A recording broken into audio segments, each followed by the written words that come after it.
दाते परम सत्कारयोग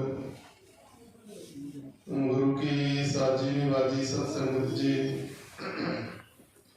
आप वडभागी हो, वड्डिया भागां वाले हो। जो शब्द गुरु साहिब श्री गुरु ग्रंथ साहिब पातशाह महाराज जी नूं हाज़र नाज़र जानदियां होइयां हर साल की तरह महान शहीदी दिहाड़ियां दे विच संगती रूप दे विच जुड़ बैठे हो। गुर फतेह प्रवान होवे जी। वाहिगुरू जी का खालसा, वाहिगुरू जी की फतेह। गुरु सवारी संगत जी, जिहड़ा इतिहास है ये कौमां दी जिंद जान होया करदा है। कल भी बेनती कीती सी संखेप रूप दे विच कि जिहड़ियां कौमां अपने इतिहास नूं भुल जांदियां हन वो सदा ही इस दुनिया दे तख्ते तो खत्म हो जांदियां हन, क्योंकि संसार दे विच जीवन जोगा जिहड़ा जीवन है ना वो कौमां नूं लुकाई नूं इतिहास तो प्राप्त हुंदा। ते सिख कौम वास्ते बड़ी ही माण दी गल है कि साडा इतिहास जिहड़ा ना बड़ा ही बेशकीमती है। जेकर ये कह लिया जाए कि कला कला जिहड़ा अंग है इतिहास का कला कला वर्का जिहड़ा खून दे नाल लिखिया होया ते इस दे विच कोई भी अत कथनी नहीं होवेगी। विद्वानां दे अनुसार जदों खालसा राज स्थापित हुंदा है, जिस वेले शेरे पंजाब महाराजा रणजीत सिंह जी लाहौर दे तख्त दे उपर विराजमान हुंदे हन, तां उन्हें राज करन वाले जिउंदे नहीं सी जिन्नियां दे सीस दे उपर जिहड़ा महल सी सिੱਖੀ दा खालसे राज दा जिहड़ा सी स्थापित होया सी। ते खालसे राज दा जिहड़ा संकल्प सी विचारधारा सी ये चमकौर साहिब जी दे पावन स्थान तो ही इसकी रफ्ता इस दीयां जिहड़ियां नीहां हन वो सरहंदियां दीवारां दे रूप दे विच बड़ियां ही मजबूत ते अटल जिन्ना चिर दुनिया दा तख्ता है लुकाई है उस तो भी परे तक वो जिहड़ियां नीहां हन सਦੀव काल लई कायम रहणगीआं। असीं वडभागी अपने आप नूं मन सकदे हां, समझ सकदे हां।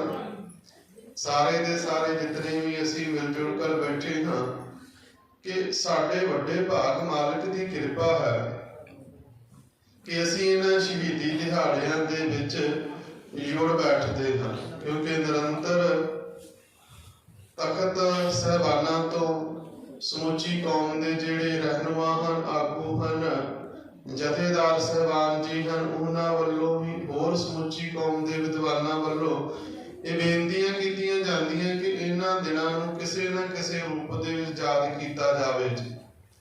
तां निरंतर इस कारज वास्ते यतन हुंदे हन। जिवें श्रोमणी गुरुद्वारा प्रबंधक कमेटी वालों रोजाना ही इन्हां शहीदी दिहाड़ियां दे विच सवेर वेले जदों समुचे स्टाफ की हाज़री लगनी है उस तो पहला 9 बजे के लगभग कुछ समय बैठ कर रोजाना ही मूल मंत्र दे गुरमंत्र का जाप करना है, ताकि अगर कोई पूछे ना कि तुसी बैठे हो मूल मंत्र का गुरमंत्र का जाप करते पे कारण की, तां मान महसूस करके दसिया जा सकता कि शहीदी दिहाड़े हैं। संग्राम ते भी ते संग्राम तो पहला जदों इस पोह दे महीने की रफ्ता हुंदी तां बेनतियां कीतियां गईयां कि ये जिहड़ा महीना है ना सिख कौम वास्ते बड़ी महानता वाला महीना है। बड़े छोटे इस दे विच दिन पर कुर्बानियां सब तो वड्डियां इसे ही महीने दे विच होईयां हन। आहो 21-22 दिसंबर जिहड़े दिन बतीत होए अज दा दिन कह लो जां भलके आउण वाला दिन भी असीं विच गिण लईए तां साल दे ये सब तो छोटे दिन हन। किताबां दे विच तकरीबन सानूं सारिआं नूं पढ़ाया जांदा ना कि 22 दिसंबर का दिन हो गया, कुछ 21 भी मानते हैं। ये दिन जिहड़े हन साल दे सब तो छोटे दिन, रातां इत्थे सब तो वड्डियां होवणगीआं, अगाह फिर दिन वड्डे होणे रब होवणगे ते जून 22 तक निरंतर कारज चलेगा। 22 जून का दिन फिर सब तो वड्डा होवेगा, फिर दिनां की गिनती घटनी वधनी रब ਅਪ੍ਰੈਲ ਦੇ ਵਿੱਚ ਤੇ ਸਤੰਬਰ ਦੇ ਵਿੱਚ, ਲਗਭਗ ਤਕਰੀਬਨ 20 ਅਪ੍ਰੈਲ ਤੇ 20 ਸਤੰਬਰ, ਜਦੋਂ ਦਿਨ ਤੇ ਰਾਤ ਜਿਹੜੇ ਹਨ ਉਹ ਬਰਾਬਰ ਹੁੰਦੇ ਹਨ। ਖੈਰ ਇਹ ਵੱਖਰੇ ਵਿਸ਼ੇ ਹਨ। ਦਿਨ ਸਭ ਤੋਂ ਛੋਟੇ, ਪਰ ਸ਼ਹਾਦਤਾਂ ਤੇ ਕੁਰਬਾਨੀਆਂ ਜਿਹੜੀਆਂ ਹਨ ਉਹ ਬੜੀਆਂ ਹੀ ਲਸਾਨੀ ਬੇਮਿਸਾਲ, ਜਿਨ੍ਹਾਂ ਦੀ ਦੁਨੀਆ ਦੇ ਤਖਤੇ ਦੇ ਉੱਪਰ ਕੋਈ ਵੀ ਮਿਸਾਲ ਲੱਭਣੀ ਪ੍ਰਾਪਤ ਕਰਨੀ ਅਤਿ ਕਠਿਨ ਸੀ। ਕੱਲ ਆਪ ਜੀ ਸਭ ਸੰਗਤਾਂ ਦੇ ਹਸਤੇ ਨਾਲ ਜੁੜੇ ਸੀ ਤਾਂ ਅਸੀਂ ਇਹ ਵਿਚਾਰ ਕੀਤੀ ਸੀ ਕਿ ਸ਼੍ਰੀ ਅਨੰਦਪੁਰ ਸਾਹਿਬ ਪਾਵਨ ਸਥਾਨ, ਜਿਹੜੀ ਆਨੰਦਾਂ ਦੀ ਪੁਰੀ ਹੈ, ਆਖਰ ਉਸ ਨੂੰ ਘੇਰਾ ਕਿਉਂ ਪਿਆ ਸੀ। ਘੇਰੇ ਦੇ ਕੁਝ ਕਾਰਨ ਅਸੀਂ ਜਾਣਨ ਦਾ ਯਤਨ ਕੀਤਾ। ਉਪਰੰਤ ਘੇਰਾ ਜਿਹੜਾ ਮਈ ਮਹੀਨੇ ਦੇ ਵਿੱਚ ਪੈ ਗਿਆ ਸੀ, ਉਸ ਦਾ ਜ਼ਿਕਰ ਇਸ ਦਸੰਬਰ ਮਹੀਨੇ ਦੇ ਵਿੱਚ ਹੋ ਗਿਆ 1704 ਦੇ ਵਿੱਚ, ਤੇ ਆਉਂਦਿਆਂ ਲਗਾਤਾਰ ਇਹ 7-8 ਮਹੀਨੇ ਦਾ ਸਫ਼ਰ ਤੈਅ ਕਰਦਿਆਂ ਸਤਿਗੁਰੂ ਕਲਗੀਧਰ ਪਾਤਸ਼ਾਹ ਮਹਾਰਾਜ ਜੀ ਦੇ ਨਾਲ ਜਿਹੜੀ ਸਿੰਘਾਂ ਦੀ ਗਿਣਤੀ ਸੀ ਉਹ ਨਿਰੰਤਰ ਘਟਦੀ ਗਈ।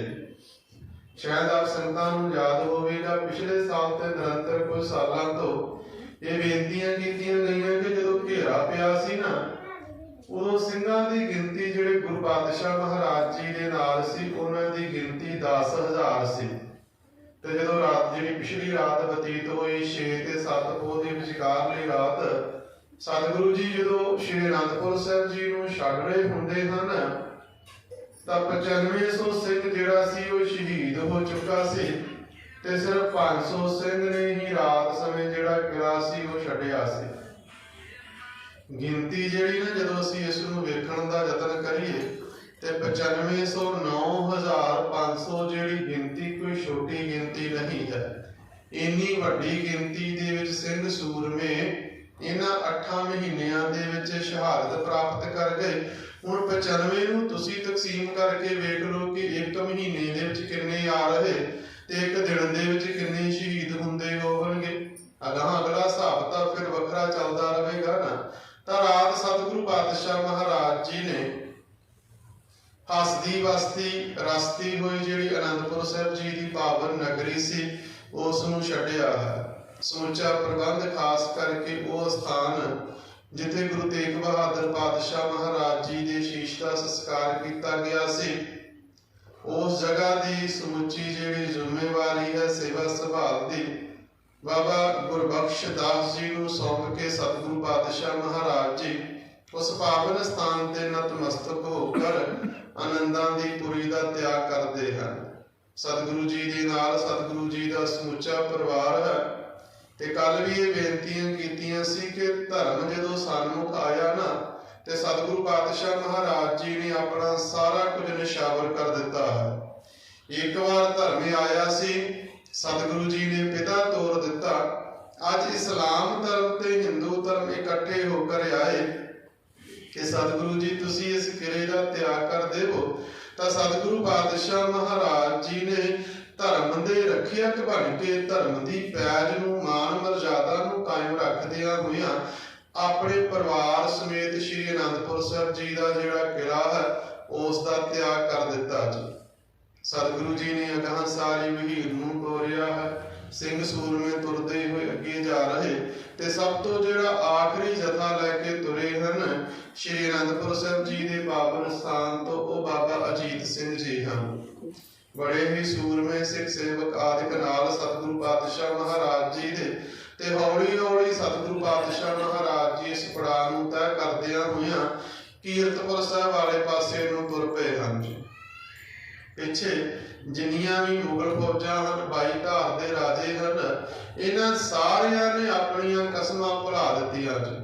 ਵੇਖੋ, ਜਿਨ੍ਹਾਂ ਦਾ ਅਕੀਦਾ ਜਿਹੜੇ ਮੰਨਦੇ ਹਨ ਉਹਨਾਂ ਨੇ ਕਸਮਾਂ ਭੁਲਾ ਦਿੱਤੀਆਂ, ਤੇ ਜਿਨ੍ਹਾਂ ਦਾ ਅਕੀਦਾ ਨਹੀਂ ਇਹਨਾਂ ਵਸਤੂਆਂ ਪਦਾਰਥਾਂ ਦੇ ਉੱਪਰ ਨਾ ਧਰਮ ਦੀ ਇਹਨਾਂ ਪ੍ਰਤੀ ਵਧੇਰੇ ਅਸੀਂ ਕਹਿ ਸਕਦੇ ਹਾਂ ਕਿ ਉਹ ਤਰਜੀਹ ਦੇ ਰਹੇ, ਫਿਰ ਵੀ ਸਤਿਗੁਰੂ ਪਾਤਸ਼ਾਹ ਮਹਾਰਾਜ ਜੀ ਨੇ ਉਹ ਕਸਮਾਂ ਦੇ ਉੱਪਰ ਚੱਲਣਾ ਕੀਤਾ ਹੈ।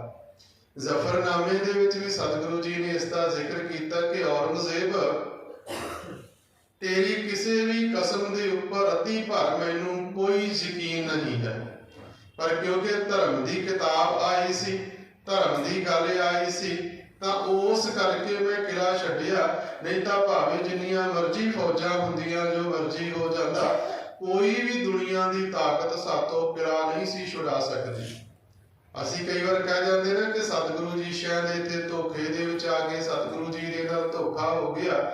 ਭਾਈ ਜੇਕਰ ਗੁਰੂ ਦੇ ਨਾਲ ਹੀ ਧੋਖਾ ਹੋ ਜਾਵੇ ਜਾਂ ਗੁਰੂ ਹੀ ਛੱਲਿਆ ਜਾਵੇ ਤੇ ਸਿੱਖ ਸੇਵਕਾਂ ਨੂੰ ਗੁਰੂ ਜੀ ਕਿਵੇਂ ਬਚਾਉਂਦੇ ਹੋਣਗੇ।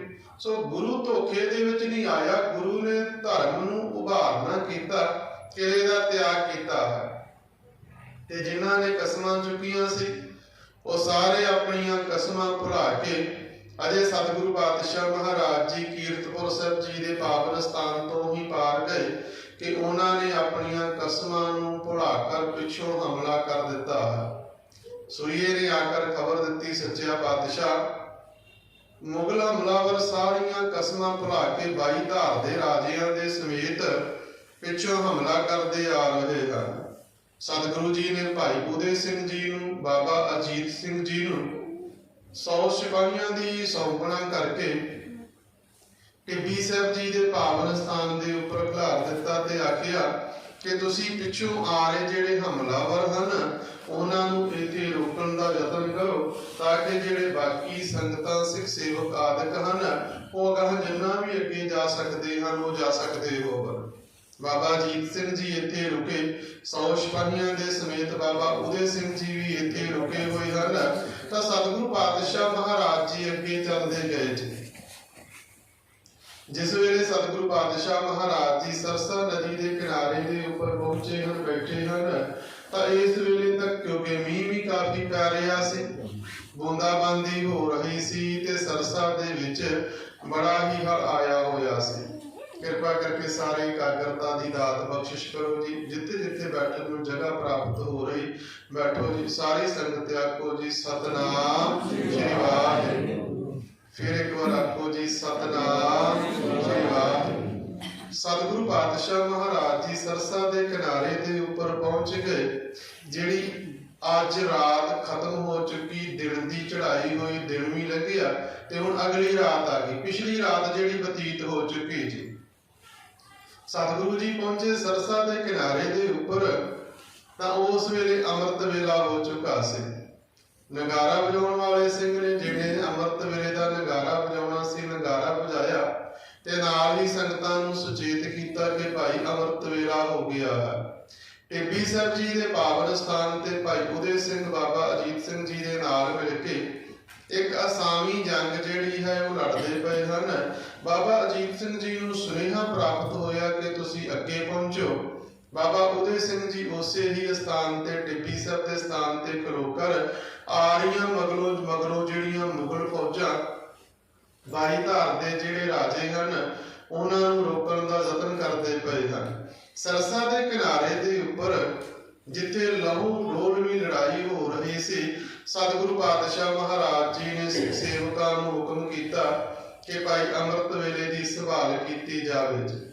ਆਪਾਂ ਪਿਛਲੇ ਸਾਲ ਵੀ ਇਹ ਵਿਚਾਰਾਂ ਕੀਤੀਆਂ ਸਨ ਕਿ ਸਾਡੇ ਘਰਾਂ ਦੇ ਵਿੱਚ ਕੋਈ ਵੀ ਕਾਰਜ ਹੋਵੇ, ਰਿਸ਼ਤੇਦਾਰ ਆਇਆ ਹੋਵੇ, ਖੁਸ਼ੀ ਗਮੀ ਦਾ ਕਾਰਜ, ਤੇ ਸਾਨੂੰ ਪ੍ਰਮਾਤਮਾ ਦਾ ਨਾਮ ਭੁੱਲਿਆ ਹੀ ਹੁੰਦਾ ਹੈ। ਅਸੀਂ ਦੋਨੋਂ ਵੇਲੇ ਭੁਲਾ ਚੁੱਕੇ ਹੁੰਦੇ ਹਾਂ। ਚਲੋ ਰਿਸ਼ਤੇਦਾਰ ਆਏ ਹਨ, ਬੈਠ ਕੇ ਗੱਲਾਂ ਕਰਦੇ ਹਾਂ, ਪ੍ਰਮਾਤਮਾ ਦਾ ਨਾਮ ਕੱਲ ਨੂੰ ਲੈ ਲਵਾਂਗੇ, ਕੋਈ ਗੱਲ ਨਹੀਂ। ਰਿਸ਼ਤੇਦਾਰ ਤਾਂ ਫਿਰ ਪਤਾ ਨਹੀਂ ਕਦੋਂ ਆਵਣਗੇ। ਜਾਂ ਮੰਨ ਲਓ ਅਸੀਂ ਕਿਤੇ ਗਏ ਰਿਸ਼ਤੇਦਾਰਾਂ ਦੇ ਕੋਲ ਤੇ ਇਹੋ ਹੀ ਕਾਰਜ ਹੁੰਦਾ ਕਿ ਅਸੀਂ ਕਿਸੇ ਨਾ ਕਿਸੇ ਦੀਆਂ ਗੱਲਾਂ ਕਰਦੇ ਹਾਂ। ਬੀਬੀਆਂ ਬੈਠਣਗੀਆਂ, ਨਾਟਕਾਂ ਪ੍ਰਤੀ ਵਿਚਾਰਾਂ ਚੱਲਦੀਆਂ ਹੋਣਗੀਆਂ, ਭਾਈ ਬੈਠੇ ਹੋਣਗੇ, ਰਾਜਨੀਤੀ ਦੇ ਉੱਪਰ ਗੱਲ ਕਰਦੇ ਹੋਣਗੇ, ਧਰਮ ਦੀ ਗੱਲ, ਸੰਪਰਦਾਵਾਂ ਦੇ ਸੰਬੰਧ ਦੇ ਵਿੱਚ ਜਾਂ ਰਾਜਨੀਤੀ ਪ੍ਰਤੀ ਵਿਚਾਰਾਂ ਕਿ ਚੰਗੀ ਪਾਰਟੀ ਕਿਹੜੀ, ਜਾਂ ਕਿਵੇਂ ਵੀ ਨਿਰੰਤਰ ਦੁਨਿਆਵੀ ਜਿਹੀਆਂ ਗੱਲਾਂ ਚੱਲਦਿਆਂ ਅਸੀਂ ਦੋਨੋਂ ਵੇਲੇ ਹੀ, ਸ਼ਾਮ ਦਾ ਵੇਲਾ ਵੀ ਤੇ ਸਵੇਰ ਦਾ ਵੇਲਾ, ਦੋਨੋਂ ਹੀ ਵੇਲੇ ਖੁਜਾ ਦੇਵਾਂਗੇ। ਤੇ ਅਨੇਕਾਂ ਵਾਰੇ ਬੇਨਤੀ ਕੀਤੀ ਕਿ ਕਿੱਡਾ ਉਹ ਸੁਭਾਗ ਸਮਾਂ ਹੋਵੇਗਾ ਜਾਂ ਕਿੰਨਾ ਉਹ ਚੰਗਾ ਪਰਿਵਾਰ, ਕਿੰਨੇ ਉਹ ਪਰਿਵਾਰ ਦੇ ਚੰਗੇ ਜੀਅ ਹੋਣਗੇ ਕਿ ਜਦੋਂ ਸਮੁੱਚਾ ਪਰਿਵਾਰ ਬੈਠਾ ਹੈ, ਰਿਸ਼ਤੇਦਾਰਾਂ ਦੇ ਕੋਲ ਗਏ ਜਾਂ ਰਿਸ਼ਤੇਦਾਰ ਆ ਗਏ ਤੇ ਆਖਿਆ ਕਿ ਚਲੋ ਹੁਣ ਹਾਲ ਚਾਲ ਪੁੱਛ ਲਿਆ, ਸੁੱਖ ਸ਼ਾਂਤ ਪੁੱਛ ਲਈ ਤੇ ਆਓ ਬੈਠੀਏ ਜਪਜੀ ਸਾਹਿਬ ਜੀ ਦਾ ਇੱਕ ਜਾਪ ਕਰਦੇ ਹਾਂ। ਵੇਖੋ ਰਹਿਰਾਸ ਦਾ ਵੇਲਾ ਹੋਇਆ, ਆਓ ਸਾਰੇ ਬੈਠੀਏ, ਬਾਣੀ ਪੜ੍ਹਦੇ ਹਾਂ, ਪ੍ਰਸ਼ਾਦਾ ਪਾਣੀ ਬਾਅਦ ਵਿੱਚ ਛਕਦੇ ਹੋਵਾਂਗੇ। ਕਿੱਡਾ ਉਹ ਸੁਚੱਜਾ ਗੁਰਮੁਖ ਪਰਿਵਾਰ ਹੋਵੇਗਾ ਤੇ ਵਾਕਿਆ ਹੀ ਉਥੇ ਸੱਚਖੰਡ ਦਾ ਵਰਤਾਰਾ ਹੋਵੇਗਾ ਕਿ ਦੁਨਿਆਵੀ ਗੱਲਾਂ ਤੋਂ ਉੱਪਰ ਉੱਠ ਕੇ ਜਿੱਥੇ ਬਾਣੀ ਦੀ ਹੀ ਨਿਰੰਤਰ ਗੱਲ ਚੱਲਦੀ ਹੋਵੇਗੀ। ਸਤਿਗੁਰੂ ਜੀ ਨੇ ਸਿਖਾਇਆ ਤੇ ਅਸੀਂ ਭੁੱਲ ਗਏ, ਕਿਉਂਕਿ ਸ਼ਾਮਾਂ ਨੂੰ ਅਸੀਂ ਬੜੀ ਦੇਰ ਦੇ ਨਾਲ ਸੌਂਦੇ ਹਾਂ। ਪਹਿਲਾ ਸਮਾਂ ਸੀ ਜਦੋਂ ਸਾਡੇ ਬਜ਼ੁਰਗ ਸੁੱਖ ਤੇ ਸੌ ਜਾਂਦੇ ਸੀ, ਇੱਧਰੋਂ ਵੀ ਟਾਈਮ ਸਿਰ ਸੌ ਜਾਣਾ ਤੇ ਉਧਰੋਂ ਵੀ ਸੁੱਖ ਤੇ ਅੰਮ੍ਰਿਤ ਵੇਲੇ ਉੱਠ ਪੈਣਾ ਜੀ। ਹੁਣ ਉਲਟ ਕਾਰਜ ਕਰ ਲਿਆ ਜੀ, ਇਧਰੋਂ ਅਸੀਂ ਲੇਟ ਸੌਂਦੇ ਹਾਂ ਤੇ ਲੇਟ ਹੀ ਫਿਰ ਉੱਠਾਂਗੇ ਜੀ। ਜ਼ਿੰਦਗੀ ਤਕਰੀਬਨ ਅਸੀਂ ਸਾਰੀ ਇਸੇ ਹੀ ਰੂਪ ਦੇ ਵਿੱਚ ਉਲਟ ਕਰ ਲਈ। ਪਹਿਲਾਂ ਅਸੀਂ ਘਰ ਦੇ ਵਿੱਚ ਭੋਜਨ ਛਕਦੇ ਸੀ ਤੇ ਜੰਗਲ ਪਾਣੀ ਬਾਹਰ ਜਾਂਦੇ ਸੀ। ਹੁਣ ਪ੍ਰਸ਼ਾਦਾ ਛਕਣ ਵਾਸਤੇ ਅਸੀਂ ਬਾਹਰ ਜਾਂਦੇ ਹਾਂ ਤੇ ਜੰਗਲ ਪਾਣੀ ਦੇ ਸਾਰੇ ਘਾਹ ਸਾਧਨ ਅਸੀਂ ਘਰਾਂ ਦੇ ਵਿੱਚ ਬਣਾਏ ਹਨ। ਜ਼ਿੰਦਗੀ ਨੂੰ ਅਸੀਂ ਬਿਲਕੁਲ ਉਲਟ ਲੈ ਲਿਆ ਜੀ। ਇਹ ਸਾਡਾ ਜ਼ਿੰਦਗੀ ਦਾ ਇੱਕ ਫਲਸਫਾ ਜਿਹੜਾ ਅਲੱਗ ਸੀ ਨਾ, ਉਸ ਨੂੰ ਅਸੀਂ ਉਲਟ ਕਰ ਲਿਆ। ਸਤਿਗੁਰੂ ਪਾਤਸ਼ਾਹ ਮਹਾਰਾਜ ਜੀ ਨੇ ਅੰਮ੍ਰਿਤ ਵੇਲੇ ਦੀ ਸੰਭਾਲ ਕੀਤੀ ਜੀ। ਪੁੱਛਿਆ ਸਿੰਘਾਂ ਨੇ ਆਖਿਆ, ਸੱਚਿਆ ਪਾਤਸ਼ਾਹ, ਪਿੱਛੋਂ ਫੌਜਾਂ ਚੜ ਕੇ ਆ ਰਹੀਆਂ ਤੇ ਤੁਸੀਂ ਆਖਦੇ ਹੋ ਇੱਥੇ ਬੈਠਿਆ ਜਾਵੇ। ਚੰਗਾ ਤਾਂ ਇਹ ਹੋਵੇਗਾ ਕਿ ਜਲਦੀ ਤੋਂ ਜਲਦੀ ਇਹ ਜਿਹੜਾ ਦਰਿਆ ਹੈ ਨਾ, ਸਰਸਾ ਦਰਿਆ, ਇਸ ਨੂੰ ਪਾਰ ਕਰਕੇ ਪਾਰ ਹੋਈਏ ਤੇ ਕੋਈ ਸੁਰੱਖਿਅਤ ਜਗ੍ਹਾ ਦੇ ਉੱਪਰ ਪਹੁੰਚਣ ਦਾ ਯਤਨ ਕਰੀਏ। ਜੇਕਰ ਇੱਥੇ ਬੈਠ ਗਏ ਤੇ ਸਤਿਗੁਰੂ ਜੀ ਨੂੰ ਨੁਕਸਾਨ ਬੜਾ ਵੱਡਾ ਹੋਵੇਗਾ। ਸਤਿਗੁਰੂ ਜੀ ਨੇ ਆਖਿਆ, ਜੇਕਰ ਅੰਮ੍ਰਿਤ ਵੇਲੇ ਦੀ ਸੰਭਾਲਨਾ ਨਾ ਕੀਤੀ, ਬਾਣੀ ਦੇ ਨਾਲ ਨਾ ਜੁੜੇ ਤੇ ਫਿਰ ਉਸ ਤੋਂ ਵੀ ਵੱਡਾ ਨੁਕਸਾਨ ਹੋਵੇਗਾ। ਪਦਾਰਥ ਜਿਹੜੇ ਹਨ ਪ੍ਰਾਪਤ ਹੋ ਸਕਦੇ, ਪਰ ਜੇਕਰ ਅੰਮ੍ਰਿਤ ਵੇਲਾ ਖੁੰਝ ਗਿਆ ਤੇ ਉਹ ਦੁਬਾਰਾ ਜ਼ਿੰਦਗੀ ਦੇ ਵਿੱਚ ਨਹੀਂ ਆਵੇਗਾ। ਹੁਣ ਮੰਨ ਲਓ ਜਿਹੜਾ ਅੱਜ ਦਾ ਸਮਾਂ ਨਾ, ਜਦੋਂ ਅਸੀਂ ਸਾਰੇ ਬੈਠੇ ਹਾਂ, ਇਹ ਦੁਬਾਰਾ ਜ਼ਿੰਦਗੀ ਦੇ ਵਿੱਚ ਸਮਾਂ ਨਹੀਂ ਆਵੇਗਾ। ਇਹ ਵਾਲੀ ਤਰੀਕ, ਇਹ ਵਾਲਾ ਵਾਰ, ਇਹ ਵਾਲਾ ਸਨ ਤੇ ਜਿੰਨੇ ਜੀ ਅਸੀਂ ਬੈਠੇ ਹਾਂ, ਕਿਉਂਕਿ ਅਸੀਂ ਆਮ ਜੀ ਗੱਲ ਕਰਦੇ ਸੁਣਦੇ ਕਿ ਨਦੀ ਨਾਮ ਸੰਜੋਗੀ ਮੇਲੇ ਹੁੰਦੇ ਹਨ। ਅਗਲੇ ਸਾਲ ਨੂੰ ਤਰੀਕ ਇਹ ਹੋ ਸਕਦੀ, ਪਰ ਵਾਰ ਇਹ ਨਹੀਂ ਹੋਵੇਗਾ, ਸਨ ਇਹ ਵਾਲਾ ਨਹੀਂ ਹੋਵੇਗਾ, ਸਮੇਂ ਦਾ ਫਰਕ ਹੋਵੇਗਾ ਜੀ। ਤਾਂ ਇਹ ਦੁਬਾਰਾ ਨਹੀਂ ਦਿਨ ਆਵੇਗਾ ਜਿਹੜਾ ਫਲ, ਜਿਹੜਾ ਸਮਾਂ ਅੱਜ ਅਸੀਂ ਬਤੀਤ ਕਰਦੇ ਜਾ ਰਹੇ। ਭਗਤ ਕਬੀਰ ਸਾਹਿਬ ਜੀ ਇੰਨੇ ਸੁਚੇਤ ਕਿ ਉਹਨਾਂ ਨੂੰ ਆਖਿਆ, ਤੁਸੀਂ ਖੱਡੀ ਦਾ ਕਾਰਜ ਕਿਉਂ ਨਹੀਂ ਕਰ ਰਹੇ?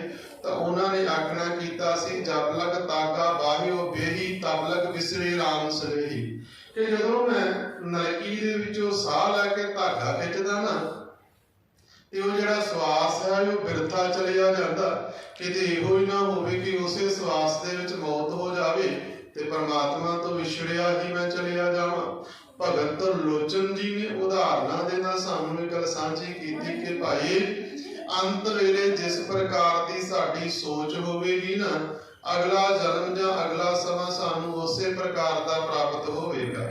ਤਾਂ ਸਵਾਲ ਪੈਦਾ ਹੋ ਗਿਆ, ਭਗਤ ਜੀ ਫਿਰ ਆਖਰੀ ਸਮੇਂ ਦਾ ਪਤਾ ਕਦੋਂ ਲੱਗੇਗਾ?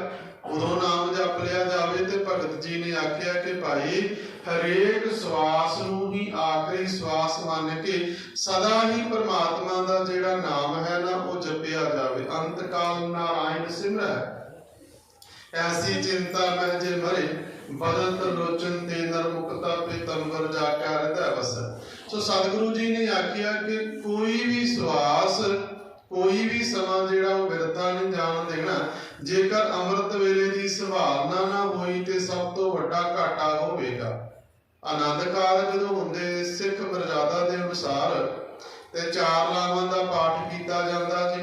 ਵੈਸੇ ਉਹ ਸੂਹੀ ਰਾਗ ਦੇ ਸ਼ੰਤ ਹਨ, ਉੱਪਰ ਸਿਰਲੇਖ ਲਾਵਾਂ ਦਾ ਪਾਠ ਨਹੀਂ, ਪਰ ਫਿਰ ਵੀ ਚਲੋ ਮਰਜ਼ਾਦਾ ਦੇ ਅਨੁਸਾਰ ਅਸੀਂ ਉਹ 4 ਸ਼ਬਦ ਜਿਹੜੇ ਉਹ ਪੜ੍ਹਦੇ ਹਾਂ।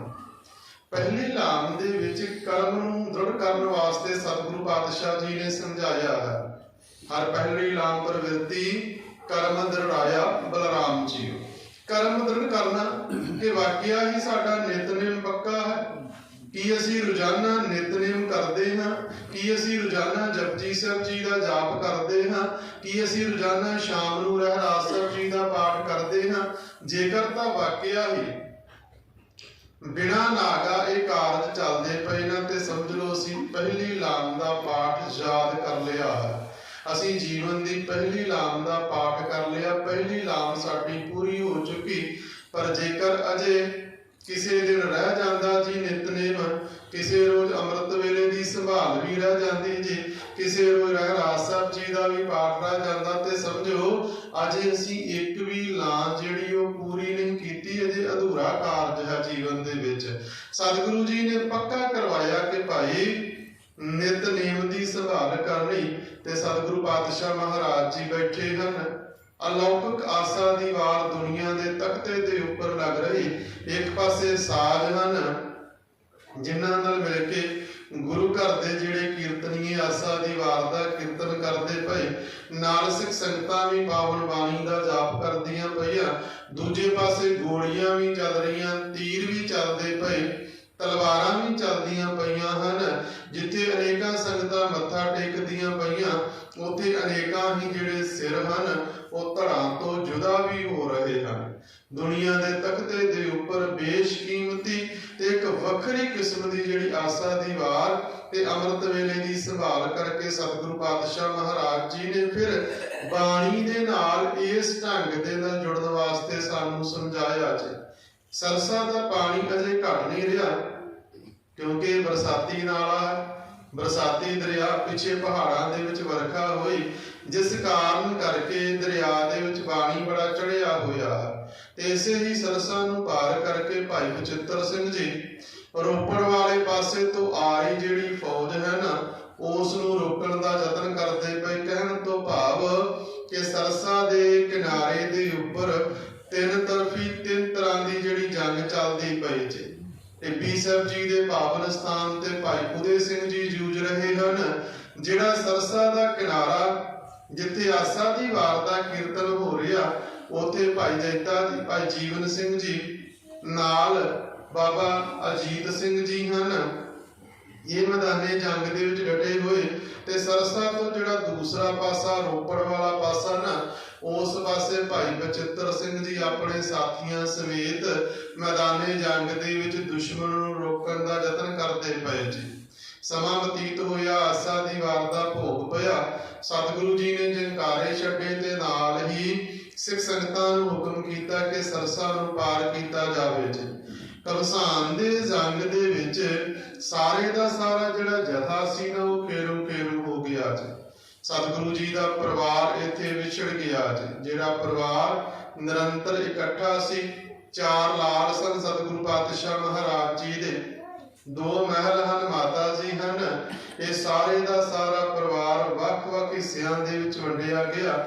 ਸਤਿਗੁਰੂ ਪਾਤਸ਼ਾਹ ਮਹਾਰਾਜ ਜੀ ਦੇ ਮਾਤਾ ਜੀ ਤੇ ਦੋਨੋਂ ਹੀ ਛੋਟੇ ਜਿਹੜੇ ਸਾਹਿਬਜ਼ਾਦੇ ਹਨ, ਇਹ ਸਰਸਾ ਦੇ ਨਾਲ ਲੱਗੇ ਚੱਲਦਿਆਂ ਹੋਈਆਂ ਅਗਾਹਾਂ ਜਾ ਕੇ ਫਿਰ ਇਹ ਸਰਸਾ ਨੂੰ ਪਾਰ ਕਰਦੇ ਹਨ। ਸਾਰਾ ਦਿਨ ਜੰਗਲ ਦੇ ਵਿੱਚ ਵੱਖ-ਵੱਖ ਥਾਵਾਂ ਦੇ ਉੱਪਰ ਬੈਠਣ ਉਪਰੰਤ ਇਸ ਵੇਲੇ ਜਾਂ ਅੱਜ ਦੀ ਰਾਤ ਜਿਹੜੀ ਹੁਣ ਰਾਤ ਆਰੰਭ ਹੋਈ ਨਾ, ਕੁੰਮੇ ਮਾਸ਼ਕੀ ਦੇ ਘਰ ਦੇ ਵਿੱਚ ਪਹੁੰਚ ਰਹੇ ਹਨ ਜਾਂ ਪਹੁੰਚ ਚੁੱਕੇ ਹਨ। ਸਾਰੀ ਰਾਤ ਮਾਤਾ ਜੀ ਨੇ ਅੱਜ ਉਹਨਾਂ ਦੇ ਘਰ ਦੇ ਵਿੱਚ ਸਮਾਂ ਬਤੀਤ ਕਰਨਾ ਰਾਤ, ਤੇ ਕੱਲ ਜਦੋਂ ਦਿਨ ਚੜੇਗਾ ਨਾਲ ਹੀ ਉਸ ਸਮੇਂ ਉਪਰੰਤ ਗੰਗੂ ਪਹੁੰਚੇਗਾ ਜੀ।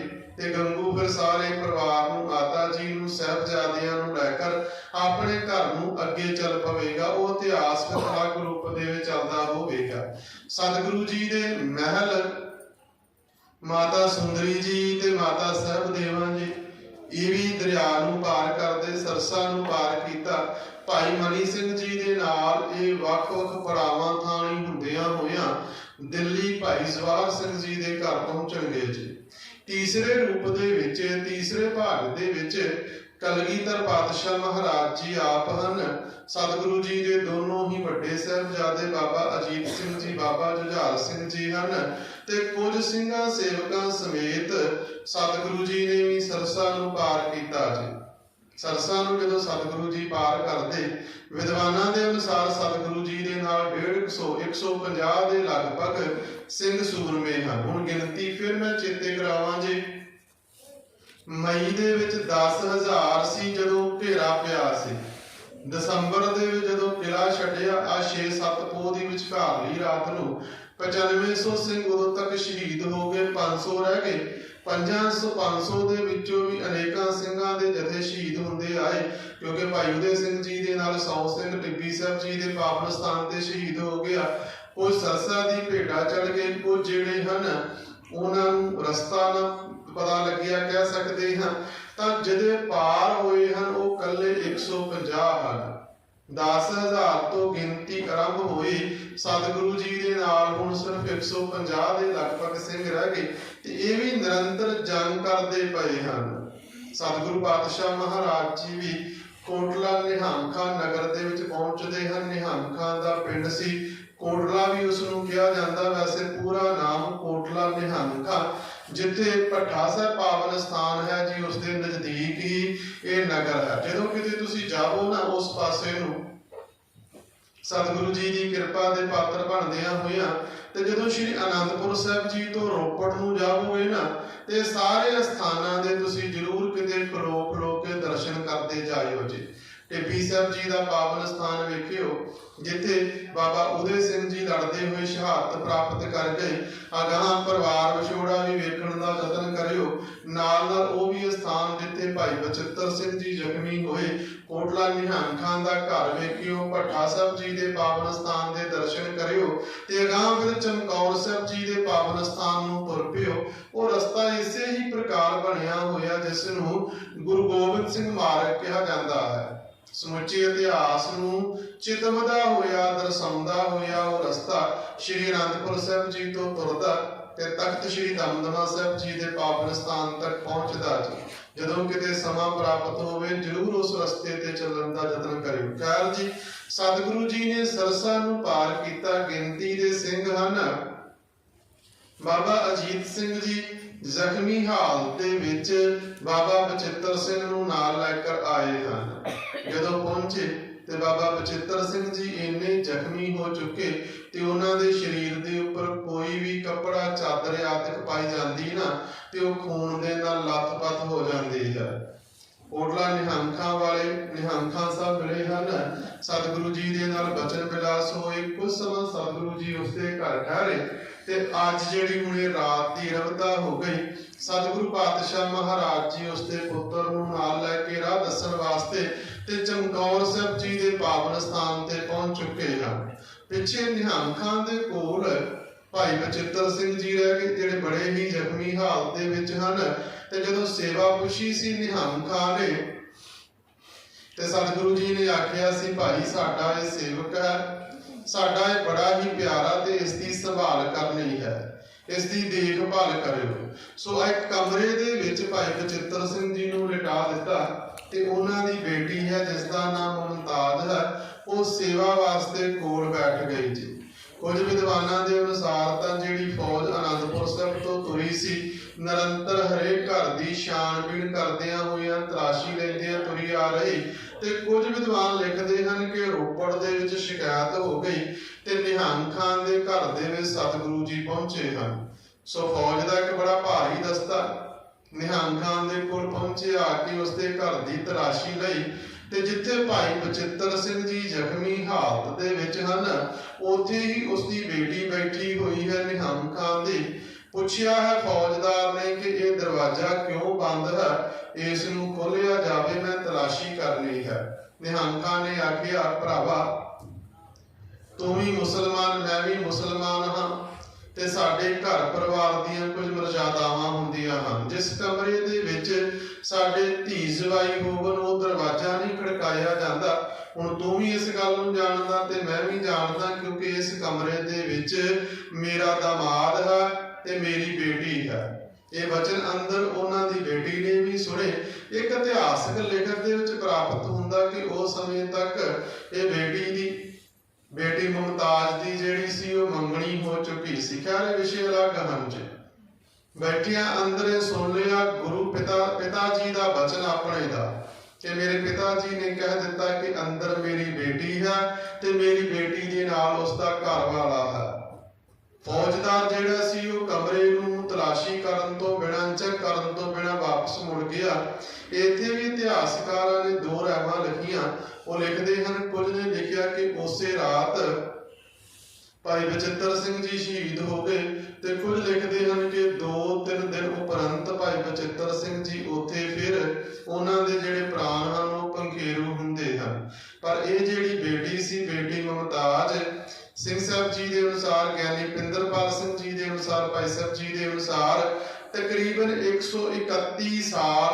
ਜਿਉਂਦੀ ਰਹੀ ਤੇ ਇਸ ਨੇ ਦੁਬਾਰਾ ਵਿਆਹ ਨਹੀਂ ਸੀ ਕਰਵਾਇਆ ਜੀ। ਪਿਤਾ ਨੇ ਕਿਹਾ, ਪਰ ਉਹਨਾਂ ਨੇ ਆਖਿਆ ਨਹੀਂ, ਕਿਸੇ ਹੋਰ ਦੀ ਬੇਗਮ ਬਣਨ ਦੇ ਨਾਲੋਂ ਸ਼ਹੀਦ ਬਾਬਾ ਬਚਿੱਤਰ ਸਿੰਘ ਜੀ ਦੀ ਵਿਧਵਾ ਦੇ ਰੂਪ ਦੇ ਵਿੱਚ ਜੀਵਨ ਬਤੀਤ ਕਰਨਾ ਸੁਚੱਜਾ। ਜਿਸ ਪਲੰਗ ਦੇ ਉੱਪਰ ਜ਼ਖਮੀ ਹਾਲਤ ਦੇ ਵਿੱਚ ਸਨ, ਉੱਥੇ ਬੈਠ ਕੇ ਉਹ ਤਪੱਸਿਆ ਕਰਦੇ, ਬੰਦਗੀ ਕਰਦੇ, ਜਾਂ ਫਿਰ ਜਿੱਥੇ ਸੰਸਕਾਰ ਕੀਤਾ ਗਿਆ ਸੀ ਉੱਥੇ ਬੈਠ ਕੇ ਉਹ ਭਜਨ ਬੰਦਗੀ ਕਰਦੇ ਹਨ। ਕਹਿਣ ਤੋਂ ਭਾਵ ਸਮੁੱਚਾ ਜੀਵਨ ਉਸ ਬੇਟੀ ਨੇ ਗੁਰੂ ਦੇ ਸਿੱਖ ਦੇ ਲੇਖੇ ਲਾ ਦਿੱਤਾ। ਅਨੇਕਾਂ ਇਸ ਪ੍ਰਕਾਰ ਦੇ ਸਿੱਖ ਸੇਵਕ ਜਿਨ੍ਹਾਂ ਨੇ ਗਾਹੇ ਬਗਾਹੇ ਸਤਿਗੁਰੂ ਜੀ ਦੇ ਚਰਨਾਂ ਦੀ ਧੂੜੀ ਪ੍ਰਾਪਤ ਕੀਤੀ ਤੇ ਆਪਣਾ ਸਮੁੱਚਾ ਜੀਵਨ ਜਿਹੜਾ ਸੀ ਸਤਿਗੁਰੂ ਜੀ ਦੀ ਚਰਨ ਧੂੜੀ ਤੋਂ ਨਿਸ਼ਾਵਰ ਕਰ ਦਿੱਤਾ ਜੀ। ਪਰਾਦਰ ਪਰਾ ਚੱਲਦਿਆਂ ਹੋਈਆਂ ਛੋਟੀਆਂ ਮੋਟੀਆਂ ਝੜਪਾਂ ਤੋਂ ਉਪਰੰਤ ਜਿਹੜੀ ਇਹ ਰਾਤ ਦੀ ਅਰੰਭਤਾ ਹੋ ਚੁੱਕੀ, ਕਲਗੀਧਰ ਪਾਤਸ਼ਾਹ ਮਹਾਰਾਜ ਜੀ ਆਪਣੇ 2 ਸਾਹਿਬਜ਼ਾਦਿਆਂ ਸਮੇਤ ਤੇ 41 ਸਿੰਘਾਂ ਸਮੇਤ ਚਮਕੌਰ ਦੀ ਕੱਚੀ ਹਵੇਲੀ ਦੇ ਵਿੱਚ ਪਹੁੰਚਦੇ ਹਨ। ਆ ਜਿਹੜੀ ਰਾਤ ਨੂੰ ਅਸੀਂ ਸਾਰੇ ਇੱਥੇ ਬੈਠੇ ਨਾ, ਇਹ ਉਹ ਰਾਤ ਸੀ ਜਦੋਂ ਸਤਿਗੁਰੂ ਪਾਤਸ਼ਾਹ ਮਹਾਰਾਜ ਜੀ ਕੱਚੀ ਹਵੇਲੀ ਦੇ ਵਿੱਚ ਬੈਠੇ। ਤੇ ਜਦੋਂ ਸਤਿਗੁਰੂ ਜੀ ਕੱਚੀ ਹਵੇਲੀ ਦੇ ਵਿੱਚ ਪਹੁੰਚੇ ਨਾ, ਤੇ ਸਤਿਗੁਰੂ ਜੀ ਨੇ ਤੀਰ ਦੀ ਨੋਕ ਦੇ ਨਾਲ ਉਸ ਹਵੇਲੀ ਦੀ ਕੰਧ ਨੂੰ ਖੁਰਚਣਾ ਕੀਤਾ ਹੈ, ਵੇਖਿਆ ਹੈ। ਪਿਆਰੇ ਦਇਆ ਸਿੰਘ ਜੀ ਨੇ ਆਖਿਆ, ਸੱਚਿਆ ਪਾਤਸ਼ਾਹ, ਕਾਫੀ ਮੋਹ ਲੱਗਦਾ ਹੈ ਇਸ ਹਵੇਲੀ ਦੇ ਨਾਲ। ਸਤਿਗੁਰੂ ਜੀ ਮੁਸਕਰਾਏ ਹਨ ਤੇ ਬਚਨ ਕੀਤੇ। ਸਤਿਗੁਰੂ ਜੀ ਨੇ ਆਖਿਆ ਕਿ ਪਟਨੇ ਸਿੱਖੀ ਪਲੀ ਸੀ, ਅਨੰਦਪੁਰ ਹੋਈ ਜਵਾਨ, ਇੱਥੇ ਪਰਚੇ ਪੈਣਗੇ ਹੋਏਗਾ ਇਮਤਿਹਾਨ। ਆਖਿਆ, ਦਇਆ ਸਿੰਘਾ, ਇੱਥੇ ਸਿੱਖੀ ਦਾ ਇਮਤਿਹਾਨ ਹੋਵੇਗਾ। ਸਵੇਰ ਦੇ ਸੂਰਜ ਚੜ੍ਹਨ ਦੇ ਨਾਲ ਜੇਕਰ ਸਿੱਖੀ ਇਸ ਇਮਤਿਹਾਨ ਦੇ ਵਿੱਚੋਂ ਪਾਸ ਹੋ ਗਈ, ਸਦੀਵ ਕਾਲ ਲਈ ਉਹ ਚਮਕਦੀ ਰਹੇਗੀ। ਪਰ ਜੇਕਰ ਕਿਤੇ ਗਿਰਾਵਟ ਆ ਗਈ ਤੇ ਸਦਾ ਵਾਸਤੇ ਉਹ ਸਿੱਖੀ ਖਤਮ ਹੋਵੇਗੀ। ਪਰ ਇਹ ਸਿੱਖੀ ਦਾ ਬੂਟਾ ਕਲਗੀਧਰ ਪਾਤਸ਼ਾਹ ਮਹਾਰਾਜ ਜੀ ਨੇ ਲਾਇਆ, ਇਹ ਕਦੇ ਮੁੱਕ ਹੀ ਨਹੀਂ ਸਕਦਾ ਜੀ। ਸਤਿਗੁਰੂ ਪਾਤਸ਼ਾਹ ਮਹਾਰਾਜ ਜੀ ਦੇ ਉਹਨਾਂ ਬਚਨਾਂ ਨੂੰ ਵੱਖ-ਵੱਖ ਵਿਦਵਾਨਾਂ ਨੇ ਲਿਖਣਾ ਕੀਤਾ। ਅੱਲਾ ਜ਼ਾਰ ਖਾਨ ਜੋਗੀ ਜੀ ਲਿਖਦੇ ਹਨ, बस एक ही हिंद में तीर्थ है यात्रा के लिए, कटाए बाप ने बच्चे जहां खुदा के लिए। वो आखदा, हिंदुस्तान दे वासियों, समुचे हिंदुस्तान दे विच जेकर कोई यात्रा करने वास्ते तीर्थ स्थान है ना, ते वो चमकौर साहब है, जिथे सतगुरु गुरु पिता जी ने अपने बच्चे दूजियां वास्ते, लोकाई वास्ते, लोकां वास्ते निशावर कर दिते। परमात्मा दे नाम दे उपर जिन्हां दी कुर्बानी दे दित्ती जी। बापू सीतल जी लिखते हैं इत्थे 2 सतरां, वो लिखते हैं कि ये थां है जिथों दी धूल परसन, कदे सीतला देवतियां आवना है। बड़ी महान पावन पवित्र स्थान वो धरती चमकौर साहब जी दी, जिथों सितारे बन के आसमान वास्ते भी गए हैं। उस पावन पवित्र धरती दे उपर कलगीधर पातशाह महाराज जी साहिबजादियां समेत पहुंचे हैं। ते अज सतगुरु जी ने एक जिहड़ा बचन कीता सी ना, उस दे उपर पहरा दे रहे हैं। सतगुरु जी ने बचन कीता सी, रहनी रहे सोई सिख मेरा, वो साहिब मैं उसका चेहरा। ते जिहड़ा रहत बहत दे विच पक्का ना, वो मेरा मालक होवेगा ते मैं उसका सेवक होवांगा। अज सारे दे सारे जिहड़े थके हुए सिंह हन, वो सुते हन। बेपरवाही दी नींद, लापरवाही दी नींद नहीं। ये 2 प्रकार दे शब्द, 2 शब्द हन। एक है लापरवाह होना, एक है बेपरवाह होना। अज असीं लापरवाह हो गए हां। चमकौर साहब जी दे पावन स्थान दे जिहड़े सिंह सुते, वो बेपरवाही दी नींद सुते, क्योंकि पता कि अज साडे पहरे दे उपर कलगियां वाला सच्चा पातशाह महाराज जी खलोते हैं।